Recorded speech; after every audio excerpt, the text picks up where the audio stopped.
Hello everyone, आज हम एक नए स्टैंडर्ड की बात करने वाले हैं और उस इंडेक्स का नाम है index 113 which is fair value measurement. ये जो स्टैंडर्ड है ये कहाँ कहाँ पे यूज़ होगा?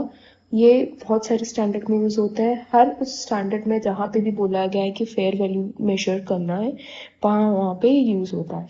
ये स्टैंडर्ड ये नहीं बताता कि ये कहाँ कहाँ पे यूज़ होगा। हमें हर एक उस स्पेसिफिक स्टैंडर्ड में देखना पड़ेगा कि अगर वो फेयर वैल्यू की मेजरमेंट की बात करता है then we have to refer to Ind AS 113 to determining how to determine the fair value measurement of that particular asset or liability. So हम सबसे पहले ये देख लेते हैं कि इस स्टैंडर्ड का यूज़ क्यों है और ये कहाँ कहाँ पे यूज़ होता है। सबसे पहले अगर हम लिस्ट देखें तो Ind AS 16 PPE, फिर आता है Ind AS 20, Ind AS 27 on separate financial statement, then Ind AS 32 and 109 which is financial instrument में भी ये यूज़ होता है। Ind AS 36 इम्पेयरमेंट एसेट्स में भी यूज़ होता है। Then we have intangible assets, then Ind AS 40, then Ind AS 41 में भी यूज़ होगा। Ind AS 102 में भी फेयर वैल्यू मेजरमेंट की बात की जाती है, बट वो उसमें जो फेयर वैल्यू है that is different from what we are discussing in 113। Then 103 which is again business combination, then 105 में भी यूज होता है। 111 which is joint arrangement, we have 115 and 116 releases में भी बात करते हैं कि फेयर वैल्यू होता क्या है। तो अगर हम फेयर वैल्यू की डेफिनेशन देखें तो अगर हम फेयर वैल्यू की डेफिनेशन देखें तो फेयर वैल्यू क्या है? फेयर वैल्यू एक ऐसा प्राइस है वो जो हमें रिसीव होगा या तो एसेट सेल करके या फिर लाइबिलिटी ट्रांसफर करके।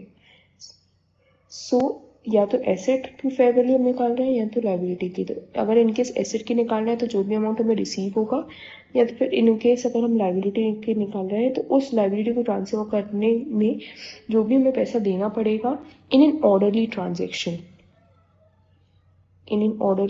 Transaction, and secondly between market participants.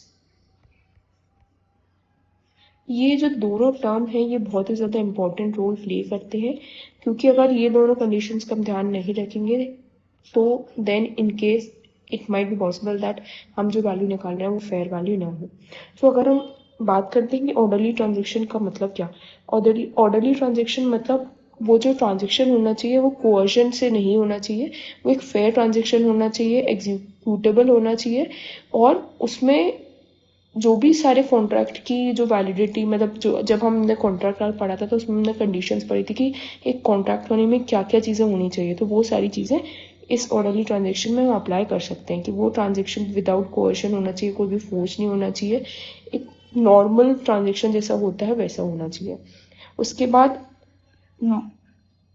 Market participants क्या? मार्केट पार्टिसिपेंट्स मतलब independent market and seller. In case अगर कोई ट्रांजेक्शन, अगर कोई एसेट या लाइबिलिटी सेटल करी जा रही है या फिर एसेट ट्रांसफर करा जा रहा है या लाइबिलिटी ट्रांसफर करी जा रही है, तो उसमें अगर वो मार्केट पार्टिसिपेंट्स उसमें इंडिपेंडेंट नहीं है then it is then the transaction price which we are determining might not be a fair price. Market participants मतलब कोई रिलेटेड पार्टी ट्रांजेक्शन नहीं होना चाहिए, it has to be independent party at an arm length price. मतलब अगर हम इसको simple language में बोले तो आर्म लेंथ प्राइस पे होना चाहिए वो ट्रांजेक्शन। अब हम उसके बाद ये देख लेते हैं कि एसेट के केस में तो हमने देख लिया कि फेयर वैल्यू क्या है। सपोज हम एक एग्जांपल लेते हैं कि एसेट के केस में क्या होगा। मान लीजिए आई हैव अ पेन, उसकी हमें फेयर वैल्यू डिटरमाइन करनी है। तो अगर हम सिंपल वर्ड्स में फेयर वैल्यू को डिफाइन करें तो हम ये बोल सकते हैं कि एक पेन को सेल करके हमें कितना अमाउंट मिलेगा, that we can define as a fair value as per the standard. Okay, ये हमने सबसे सिंपल लैंग्वेज में पढ़ा। अभी हम इसकी और भी डिटेल में जाएंगे एंड देखेंगे कि इसको इस स्टैंडर्ड के हिसाब से कैसे डिटरमाइन करना है। देन हम लाइबिलिटी के केस में अगर हम फेयर वैल्यू बोले तो फेयर वैल्यू क्या है? लाइबिलिटी के केस में फेयर वैल्यू होगी वो अमाउंट जो अमाउंट हमें पे करनी पड़ेगी in case of transferring the liability. मान लो अगर हमारी कोई लाइबिलिटी है, मान लो हमारा कोई लोन है जिसकी हमें फेयर वैल्यू डिटरमाइन करनी है, तो उसकी हम फेयर वैल्यू कैसे डिटरमाइन करेंगे या फिर उसकी फेयर वैल्यू क्या होगी। तो सपोज वो हमें लोन अगर किसी को ट्रांसफर करना है, तो उस लोन को ट्रांसफर करने में जो भी अमाउंट हमें पे करना होगा that will be considered as fair value in very simple terms. Okay, अब ये तो हमने सबसे सिंपल टर्म्स में समझ लिया, अब हम देखते हैं इसकी detailing. Okay, so fair value को एक और चीज बोलते हैं, fair value is also known as exit price as per the style. Okay, अब हम देखते हैं कि फेयर वैल्यू डिटरमाइन करते समय क्या क्या रिस्ट्रिक्शंस का ध्यान रखना चाहिए एंड किस किस रिस्ट्रिक्शंस का ध्यान नहीं रखना चाहिए। तो फेयर वैल्यू जब हम इस स्टैंडर्ड में दो रिस्ट्रिक्शंस की बात हुई है, सबसे पहला रिस्ट्रिक्शन है एंटिटी स्पेसिफिक एंड नेक्स्ट है एसेट स्पेसिफिक। एंटिटी, सबसे पहले एंटिटी स्पेसिफिक रिस्ट्रिक्शंस जो होते हैं वो फेयर वैल्यू डिटरमाइन करते समय कंसिडर नहीं किए जाते हैं। एसेट स्पेसिफिक जो रिस्ट्रिक्शन होते हैं वो फेयर वैल्यू डिटरमाइन करते समय लिए जाते हैं। सो अब इसको हम एग्जांपल देख लेते हैं कि होगा क्या। मान लो हमारे पास कोई गवर्नमेंट से हमें ग्रांट मिली है एक लैंड के लिए। ओके, मान लेते हैं गवर्नमेंट से हमें एक लैंड ही मिला है, जो गवर्नमेंट ने हमें ये बोल के दिया है कि हम ये लैंड ट्रांसफ़र नहीं कर सकते for the next 2 years। Okay, so वो लैंड ट्रांसफरेबल नहीं है जस्ट बिकॉज वो हमें ग्रांट में मिला है।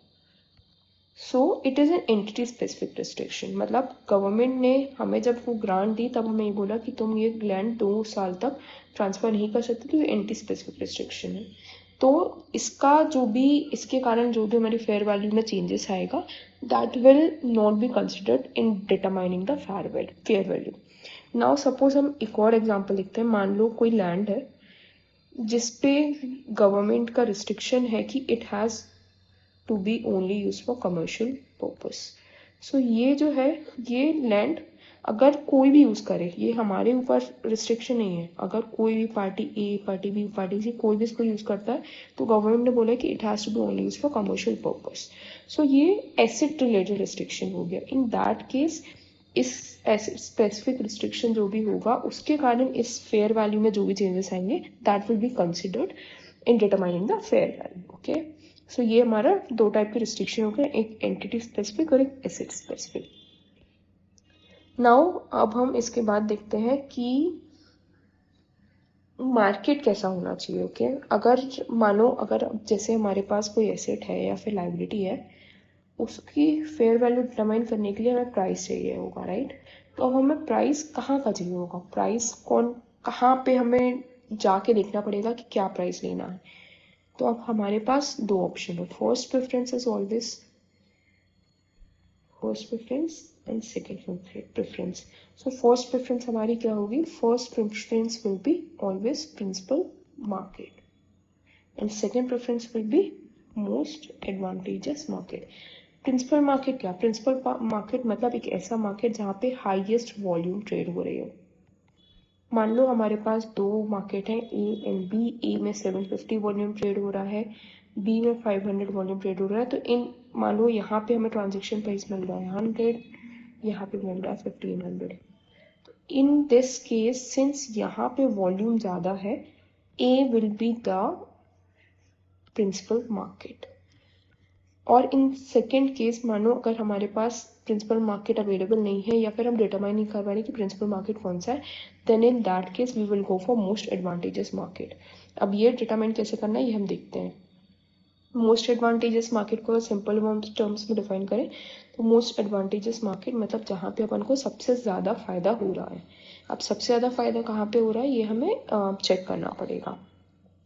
तो सबसे पहले हम ये देख लेते हैं कि मोस्ट एडवांटेजेस मार्केट कैसे डिटरमाइन करना है। मानो हमारे पास दो मार्केट है ए और बी, यहाँ पे भी 750 है, यहाँ पे भी 750 वॉल्यूम है। ओके, तो हाँ यहाँ पे हम डिटरमाइन नहीं कर पा रहे हैं कि हमारे पास सबसे ज़्यादा लिक्विडिटी किस में है, क्योंकि दोनों में सेम वॉल्यूम जा रहा है। So in that case what we will do, we will try to find out which is the most advantages market.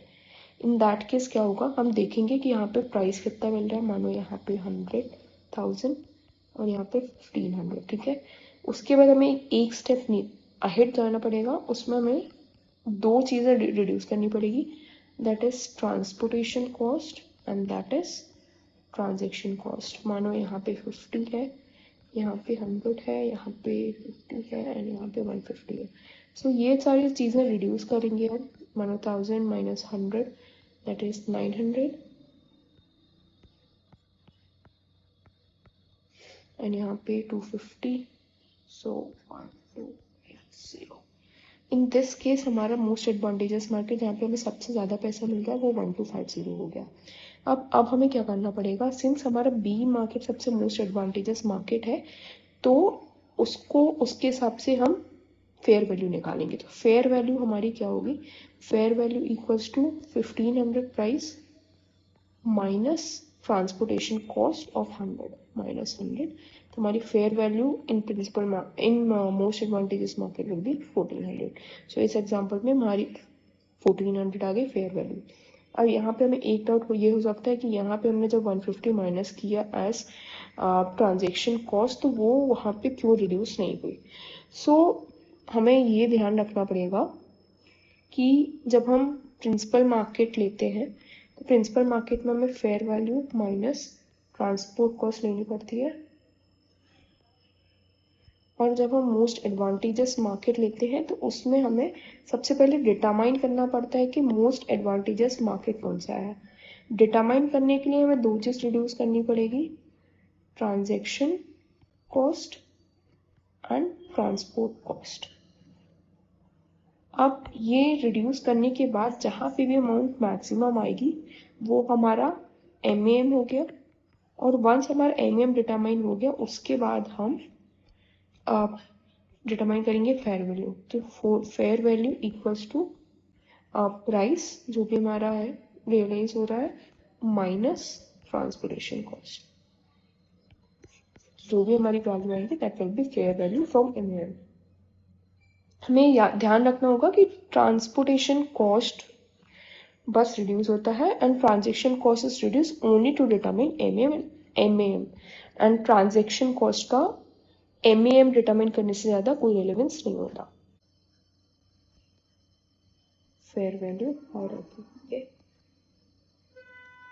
अब हमें फेयर वैल्यू कैसे डिटरमाइन करनी है, उसके लिए भी हमारे पास मल्टीपल इनपुट्स होते हैं। ओके, जैसे हमने बोला कि हमारे पास कौन कौन से टाइप के इनपुट है, input level 1, level 2 and level 3। सो आप जो इंडेस है उसने हमें 3 टाइप के इनपुट देना, इनपुट अलाउ किए। Okay, level 1 most reliable, level 2 and level 3 are least reliable. अगर हमारे पास लेवल 1 के इनपुट हैं तो हम लेवल 1 के साथ जाएंगे, नहीं है तो 2 के साथ जाएंगे, और अगर 1 और 2 दोनों नहीं है तो then we don't have any other option to go with level 3। अब इनपुट क्या, इनपुट मतलब कि इनपुट जैसे हमें फेयर वैल्यू किसी चीज़ की डिटरमाइन करनी है तो डेफिनेटली हमें ये पता है कि हमें उस वैल्यू की प्राइस जाननी पड़ेगी। अब उस प्रोडक्ट की या उस एसेट या लाइबिलिटी की हम वैल्यू कहाँ से जानेंगे।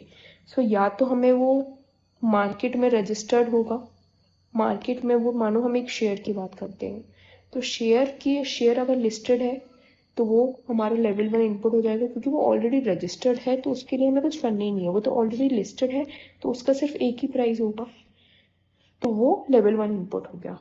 सेकेंडली अगर वो लिस्टेड नहीं है तो हम क्या देखेंगे कि उसका सिमिलर, अगर उसके जैसा सिमिलर एसेट या लाइबिलिटी मार्केट में हो तो हम उसका सिमिलर चीज़ देखने का फाइंड आउट करेंगे और उसके प्राइस से डिटरमाइन करेंगे अपने एसेट की वैल्यू। सो वो हो गया लेवल 2। अब लेवल 3 क्या हो गया, लेवल 3 मतलब जो बिल्कुल रिलायबल नहीं, मतलब हमारे जैसा सिमिलर एसेट या लाइबिलिटी मार्केट में अवेलेबल ही नहीं है, तो उसके लिए हमें क्या करना पड़ेगा, अजम्पशंस लगाने पड़ेंगे, एस्टिमेट्स लगाने पड़ेंगे, जिसके कारण हो सकता है कि हमारा जो इनपुट है वो बहुत कम रिलायबल हो, तो वो होता है लेवल 3 में। इसलिए लेवल 3 हमें अवॉइड करना चाहिए जहाँ पे लेवल 1 और level 2 available. So first preference is level 1, then is level 2 and then is level 3। हमें ये स्टैंडर्ड ये भी बोलता है कि जहाँ पे भी हम लेवल 1, लेवल 2, लेवल 3 यूज़ कर रहे हैं, we have to disclose this. तो अगर हम प्रैक्टिकल एग्जांपल देखें, कोई भी कंपनी की बैलेंस शीट अगर हम देखते हैं, फाइनेंशियल स्टेटमेंट देखते हैं, तो हमें उसमें ये डिटेल देनी पड़ती है कि कहाँ पे हमने फेयर वैल्यू यूज़ की है, और फेयर वैल्यू में जो इनपुट यूज़ किए हैं whether they are of level 1, level 2 और लेवल 3, जिससे अगर कोई भी जो फिर यूज़र है उस फाइनेंशियल स्टेटमेंट का, उसको ये पता चल पाए कि जो भी इनपुट लिए गए हैं फेयर वैल्यू डिटरमाइन करने के लिए वो कौन से लेवल के हैं और वो कितने रिलायबल हैं। तो ये हमें डिस्क्लोज करना पड़ता है। उसके बाद अगर हम एक एग्जांपल ले लेते हैं कि लेवल 1 इनपुट में क्या आएगा, तो मार्केट प्राइस आएगा कोई भी लिस्टेड कंपनी का जो BNSE या BSE में लिस्टेड हो। देन लेवल 2 की बात करें तो लेवल 2 में सेम एसेट नहीं मिल रहा अगर आपको, तो उसके जैसा सिमिलर एसेट अगर मार्केट में ट्रेड हो रहा है तो उसके प्राइस के बेसिस पे हम ले सकते हैं। उसके बाद अगर जैसे लेवल 3 की बात करें तो लेवल 3 अनऑब्जर्वेबल इनपुट्स है, नॉन मार्केट इनपुट्स है, मतलब मार्केट में उसके जैसे सिमिलर एसेट्स तो अवेलेबल था ही नहीं, तो अनऑब्जर्वेबल इनपुट्स हैं जो ऑब्जर्व मतलब मार्केट में उसके जैसा इनपुट अवेलेबल ही नहीं है, तो unobservable input and non market inputs, ये जो है एस्टिमेट्स और एग्जम्पशंस के बेसिस पे लेवल 3 इनपुट्स बना रहे हैं। ठीक, सो लेवल 3 इनपुट्स का एग्जांपल हम मान सकते हैं कि मान लो कैश फ्लोज का फोरकास्ट अगर हम निकालना है, मान लो हमारे पास कोई प्रॉपर्टी थी, उसको हम उसका नहीं निकाल, हमारे पास कोई प्रॉपर्टी थी जो नहीं लिस्टेड थी, उसके जैसी कोई सिमिलर प्रॉपर्टी भी नहीं थी, और लेवल 1 भी गया, लेवल 2 भी गया, लेवल 3 पे आ गए हम क्योंकि हमारे पास वो लिस्टेड नहीं थी, तो लेवल 1 नहीं है, लेवल 2 नहीं है क्योंकि उसके जैसे सिमिलर प्रॉपर्टी नहीं थी, और लेवल 3 ही ऑप्शन बचा, तो लेवल 3 में हम उसका फेयर वैल्यू कैसे निकालेंगे। तो एक ऑप्शन हमारे पास यही बचता है कि हम जो भी फ्यूचर कैश फ्लोज होंगे उस एसेट से उसके हम प्रेजेंट वैल्यू निकालें, जो कि हम एनीवे करते थे डिस्काउंटेड कैश फ्लो से।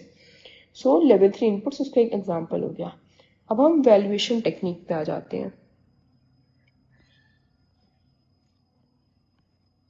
वैल्यूएशन टेक्निक क्या होता है?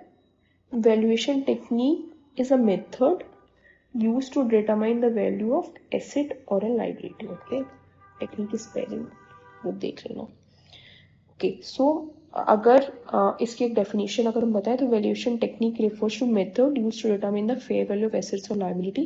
The goal of this technique is to estimate what a willing buyer would pay to a willing seller in orderly transaction under current market condition. Okay, so अगर हम valuation technique की बात करें तो यहाँ पे 3 टेक्निक है। एक है मार्केट अप्रोच, एक है कॉस्ट अप्रोच और एक है इनकम अप्रोच। सो अगर हम मार्केट अप्रोच की बात करें तो मार्केट अप्रोच और कॉस्ट अप्रोच लेवल 1 और लेवल 2 पे बेस्ड होती है। मार्केट अप्रोच तो हम मान सकते हैं कि लेवल 1 पे है, and cost approach can be level 2 और लेवल 1, मतलब सिमिलर एसेट्स हो या फिर सेम एसेट्स हो, उसके कॉस्ट के बेसिस पे we can determine the value of asset और लायबिलिटी।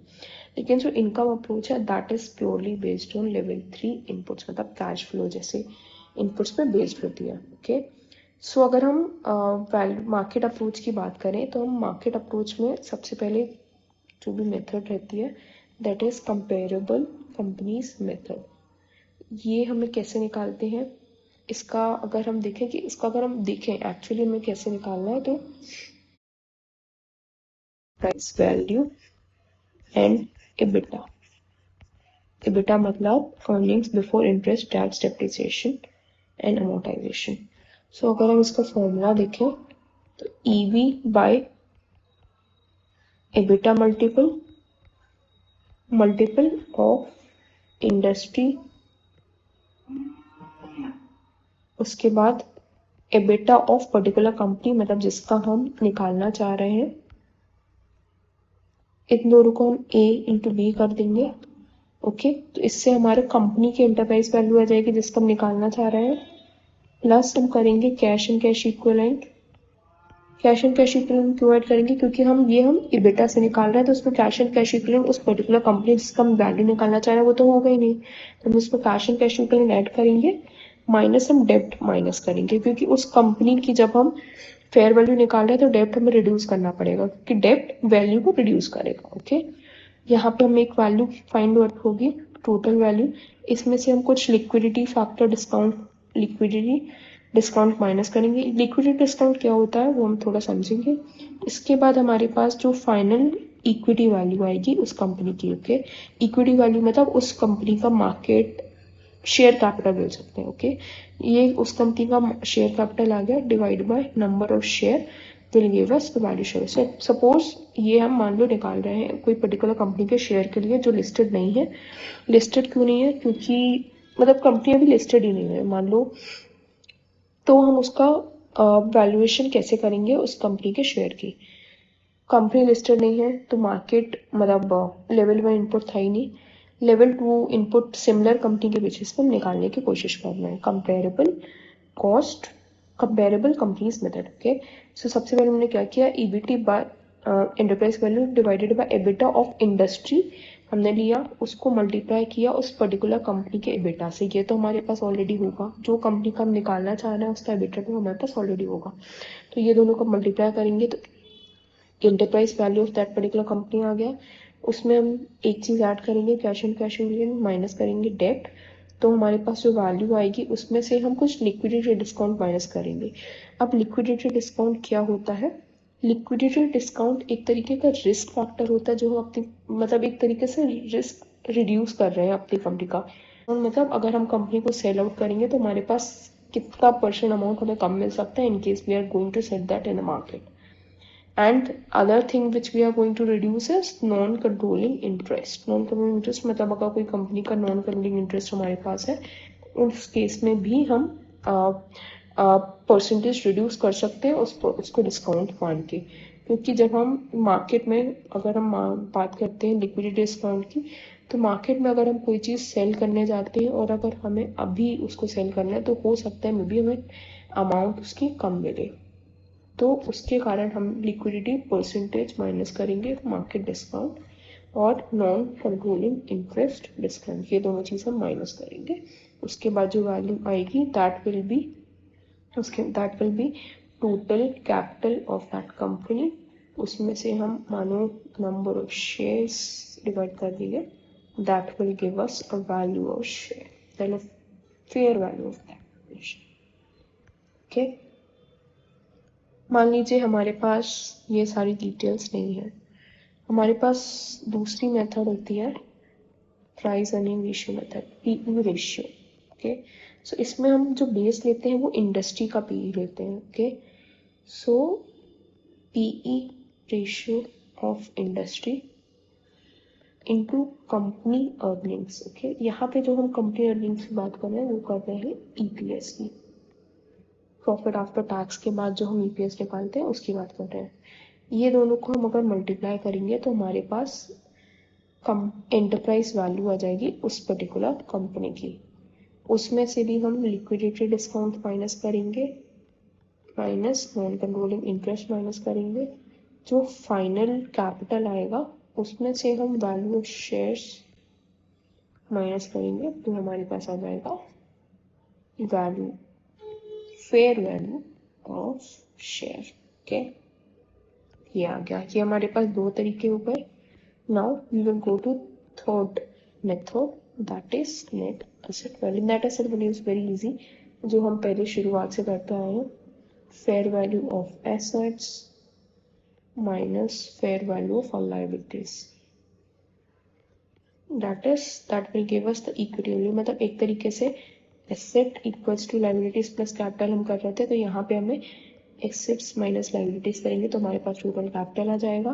टोटल कैपिटल में से हम नंबर ऑफ शेयर्स डिवाइड कर देंगे, so that will give us the fair value of total number of shares. ये अकाउंटिंग इक्वेशन हम पढ़ते थे, ये उसी टाइप मॉडिफाइड ये है। सो हमने तीन वे पढ़ लिए हैं वैल्यूएशन का। सबसे पहले ये मार्केट बेस्ड अप्रोच थी, ये कॉस्ट बेस्ड है और ये आएगी इनकम बेस्ड। तो मार्केट बेस्ड में हमने तीन पढ़ लिए, cost, company comparable method, then income approach, and then assets approach basically, and then PE issue, okay. Now we will move on to cost approach, okay. Now we will move on to cost approach. Cost approach is simply like उसकी जो cost है, मतलब cost की अगर हम बात करें तो कॉस्ट अप्रोच में ऐसा कुछ टेक्निकल नहीं है. Cost approach mean simply the replacement of an asset. मतलब अगर कोई हमारे पास एसेट है उसको हम रिप्लेस करने जाएंगे, उसकी जगह उसके जैसा नया एसेट लेने जाएंगे तो कितना अमाउंट हमें लगेगा, that will be covered in the cost approach. Now what we have is income approach. तो इनकम अप्रोच में क्या है? Income approach is simply discounted cash flow. What we used to do in discounted cash flow technique and the time value of money will be covered in the DCF approach. Okay. So suppose मान लो हमारे पास कोई एक machinery थी, उससे हमें हर साल 10-10 हज़ार आ रहा था और मान लो 3 साल बाद जब वो बिकी तो हमें 2000 स्क्रैप वैल्यू मिलनी थी. तो उसकी फेयर वैल्यू आज के दिन में क्या होगी? तो हमें क्या करना पड़ेगा? जो भी एनुअल कैश फ्लो है उसको प्रेजेंट वैल्यू में लाना पड़ेगा, present value of terminal cash flow लाना पड़ेगा. तो उससे हमारा टोटल कैश फ्लो आ गया. प्लस हम क्या करेंगे? कैश एंड कैश इक्विवेलेंट जो हमने फर्स्ट अप्रोच में करे थे माइनस करेंगे डेब्ट वैल्यू, जो भी हम टोटल डेब्ट हमने फर्स्ट अप्रोच में भी माइनस किया था which was cost comparable method. उसके बाद हमारे पास टोटल कैपिटल आ जाएगा. टोटल कैपिटल से हम डिवाइड करेंगे नंबर ऑफ शेयर. उसके बाद जो हमारे पास वैल्यू आएगी वो will be fair value of share. Okay. So ये एक हमारी इनकम अप्रोच हो गई. अब हमने जो भी टेक्निक पढ़ी, it might also be possible कि हम 2 या 2 से ज़्यादा टेक्निक का कॉम्बिनेशन लगा के उसका एवरेज ले सकते हैं. It is also permissible by Indians. जैसे मार्केट अप्रोच की 3 कॉस्ट और इनकम अप्रोच. ओके. इसकी कॉस्ट कंपेरेबल, इसकी एसेट प्राइस अर्निंग. सो हम ये भी कर सकते हैं कि इन दोनों का एवरेज ले लें या फिर इन दोनों का एवरेज ले लें, जो उस केस के हिसाब से अप्रोप्रिएट हो उसका हम कॉम्बिनेशन भी ले सकते हैं as per the standard. So standard हमें अलाउ करता है कि आप कॉम्बिनेशन ले सकते हो, but you will have to disclose that आपने क्या वैल्यूएशन टेक्निक यूज़ करी है. ओके. उसके बाद 2 चीज़ें हम पढ़नी पड़ेंगी कि सबसे पहले अगर हम ये जो सारी चीज़ें हमने देख ली ये फाइनेंशियल एसेट्स के रिस्पेक्ट में थी. ओके. अब हम देख लेते हैं कुछ non financial assets. Non financial assets मतलब जैसे मान लीजिए कोई एसेट है जिसमें पीपीई है. तो पीपीई में अगर हमें उसको फेयर वैल्यू करना है तो उसमें कुछ चीज़ों का ध्यान रखना पड़ेगा. जैसे उसका highest and best use of asset. अगर मान लो हमारे पास कोई एक मशीनरी नहीं, मान लीजिए हम बात करते हैं लैंड की. ओके. लैंड एक हमारे पास था जिसका मल्टीपल यूज़ हो सकते हैं. या तो वो एग्रीकल्चर में यूज़ हो सकता है, या तो वो कमर्शियल में यूज़ हो सकता है, या वो रेसिडेंशियल में यूज़ हो सकता है. अब उसका हाईएस्ट और बेस्ट यूज़ क्या होगा ये हम कैसे डिटरमाइन करें? हाईएस्ट एंड बेस्ट यूज़ तो वहीं होगा जहाँ पे हमें ज़्यादा वैल्यू मिल रही है. बट स्टैंडर्ड बोलता है वो तो ठीक है. स्टैंडर्ड ने 3 चीज़ें बोली हैं जो हमें देखनी पड़ेंगी हाईएस्ट और बेस्ट यूज डिटरमाइन करने में. Okay. So highest and best use कैसे देखेंगे हम? उसमें हमें 3 क्राइटेरिया देख लेंगे. फिजिकली पॉसिबल होना चाहिए वो एसेट के केस में, लीगली परमिसिबल होना चाहिए, एंड थर्डली फाइनेंशियली फीजिबल होना चाहिए. तो अगर हम इस केस की ही एग्जांपल की बात करें तो मानो एक लैंड है, उसमें गवर्नमेंट एग्रीकल्चर लैंड है. ओके. उसमें गवर्नमेंट का रिस्ट्रिक्शन है कि एग्रीकल्चर लैंड ही है, एग्रीकल्चर से इसको कमर्शियल या रेजिडेंशियल में कन्वर्ट नहीं कर सकते. तो वो क्या हो गया? लीगली परमिसिबल हुआ ही नहीं. इस केस में एग्रीकल्चर के अलावा कुछ और हो गया नहीं. तो इस केस में एग्रीकल्चर का best highest and best use हो गया एग्रीकल्चर. एग्रीकल्चर के में ही जो हमें फेयर वैल्यू हाईएस्ट मिलेगी वो हम उसको बेस्ट मानेंगे और फेयर वैल्यू उसकी बेसिस पे लेंगे. नेक्स्ट अगर मान लो यही लैंड है, उसमें जो लैंड है वो बहुत अनइवन है एंड उस पर कमर्शियली यूज़ नहीं हो सकता. सो फिजिकली उसका कमर्शियल यूज़ नहीं हो सकता. Then what is the best case possible? अगर इसमें गवर्नमेंट का रिस्ट्रिक्शन नहीं है तो एग्रीकल्चर रेसिडुअल, इन दोनों में बेस्ट केस चूज कर लेंगे, हाईएस्ट एंड बेस्ट यूज जो भी होगा उसके बेसिस पे फेयर वैल्यू लेंगे। अब फाइनेंशियली फीजिबल क्या, तो फाइनेंशियली फीजिबल मतलब आपको कोई लैंड है और उसके 3 ऑप्शन है, यही 3 ऑप्शन है, तो उसमें फाइनेंशियली फीजिबल क्या हो सकता है। मानो हमारे पास एक लैंड है जिसमें अगर हम कमर्शियली उसको करते हैं तो हमारे पास जितना हमारा इनकम आएगी that is less than what we are spending for making it commercial is less, so in this case इसका कमर्शियल यूज तो पॉसिबल ही नहीं है क्योंकि expenses are more than the income if we are going for commercial purpose for that particular land. So in this case यहाँ पे financially feasible है ही नहीं, so in that case हम वो लैंड नहीं लेंगे, मतलब उस लैंड का हमें देखना पड़ेगा कि फाइनेंशियली फीजिबल है कि नहीं उस ऑप्शन की, सो हम कमर्शियल ऑप्शन उस लैंड का देखेंगे ही नहीं, सिर्फ एग्रीकल्चर रेसिडुअल देखेंगे। तो ऐसे ही हमें हर एसेट के रिस्पेक्ट में देखना पड़ेगा इन case it is a non financial asset कि वो लीगली परमिसिबल है या नहीं, फाइनेंशियली फीजिबल है कि नहीं और फिजिकली पॉसिबल है कि नहीं। ये हमने पढ़ लिया अगर नॉन फाइनेंशियल एसेट्स हो तो। Now next is the last thing which we have to check in this standard is decommissioning liability. अब decommissioning liability क्या होती है, हमने पहले कुछ स्टैंडर्ड्स में पढ़ा था कि जब हम कोई एसेट्स लेते हैं और कोई कोई मान लो हमने कोई मशीनरी है वो कहीं पे डिप्लॉय किया गया है, ओके, एंड वी नो कि 5 years बाद we have to extract it, उसको वहाँ से हटाना पड़ेगा। मानो हमने एक ऑयल रिफाइनरी लगाई है इन सी, जहाँ पे हमारे ऊपर गवर्नमेंट रिस्ट्रिक्शन है कि after we are done with oil extraction हमें वो ऑयल रिफाइनरी हटानी पड़ेगी सी से। सो अब सी से उस ऑयल रिफाइनरी को हटाने के लिए हमारी कॉस्ट जो आ रही है मानो 5 CR आ रही है।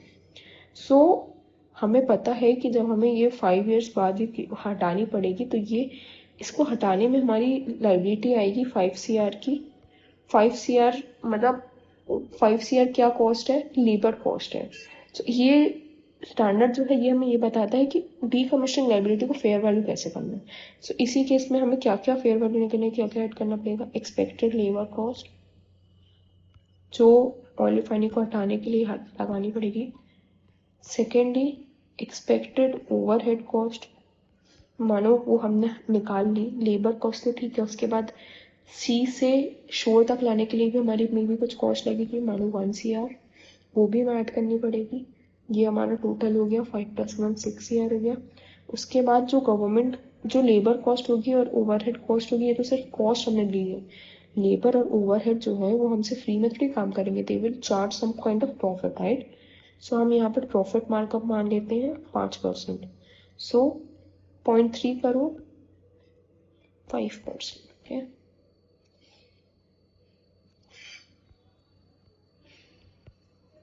ये भी हम ऐड कर देंगे। उसके बाद हम एक परसेंटेज भी लेंगे प्रीमियम के, यहाँ पे मानो एग्जाम्पल अब हम एक रिस्क फैक्टर मान लेते हैं, मान लो हमारे प्लान के हिसाब से चीज़ें नहीं की और कुछ परसेंटेज प्रीमियम और लगा, तो प्रीमियम परसेंटेज भी हम ऐड कर देंगे इसमें, मानो इट इज अगेन 5%, तो वो भी हम इस अमाउंट में 5% ऐड कर देंगे, फिर हमारी वैल्यू आ जाएगी, ओके। अब हमारी जो वैल्यू आ जाएगी ये तो विदाउट इन्फ्लेशन है, ये तो हमने आज एक्सपेक्ट की है। अब यही चीज़ अगर हमें 5 साल बाद करनी है तो हमें उसकी भी तो इन्फ्लेशन रेट लेना पड़ेगा, तो इस पे हम इन्फ्लेशन रेट लगाएंगे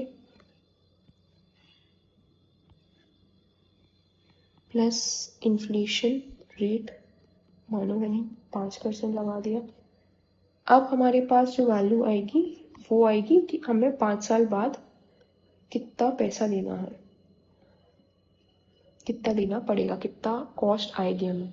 बट ये तो 5 साल बाद की कॉस्ट है और हमें आज डिटरमाइन करना है, तो उसके लिए हम क्या करेंगे, इस वैल्यू को प्रेजेंट वैल्यू लगाएंगे यूजिंग डिस्काउंट रेट। ऐसे हमें हमारी वैल्यू आ जाएगी, फेयर वैल्यू आ जाएगी डीकमीशनिंग लायबिलिटी की। तो इसी के साथ हमारा स्टैंडर्ड खत्म होता है। But one thing which we have to keep in mind is, यहाँ पे जो हम डिस्काउंट रेट ले रहे हैं, डिस्काउंट रेट मतलब क्या होता है, discount rate equals to risk free rate plus non performance risk free rate. Risk free rate मतलब एफडी रेट, ये हमने एसएफए में पढ़ा है। रिस्क फ्री रेट मतलब जनरली जो विदाउट रिस्क डिस्काउंट मतलब इंटरेस्ट रेट रहता है वो, प्लस नॉन परफॉर्मेंस का रेट जो भी रहेगा क्वेश्चन में, दैट इज 6% प्लस 9%। सो इसके बेसिस पे हमें फेयर इसको प्रेजेंट वैल्यू बनाना है, and that is how what will be the expected present value of discounting expected cash flow. So with this, we have completed our standard of Ind AS 113. ये बहुत ही छोटा standard है, but it has many technical things. और हो सकता है कि मानो हमारे पास ऐसे भी क्वेश्चंस दे सकता है आईसीआई कि जिसमें दूसरा स्टैंडर्ड हो, and it can ask us to evaluate the present value, fair value of a particular asset using Ind AS 13 in that particular question itself. If you like this video, please like, share and subscribe.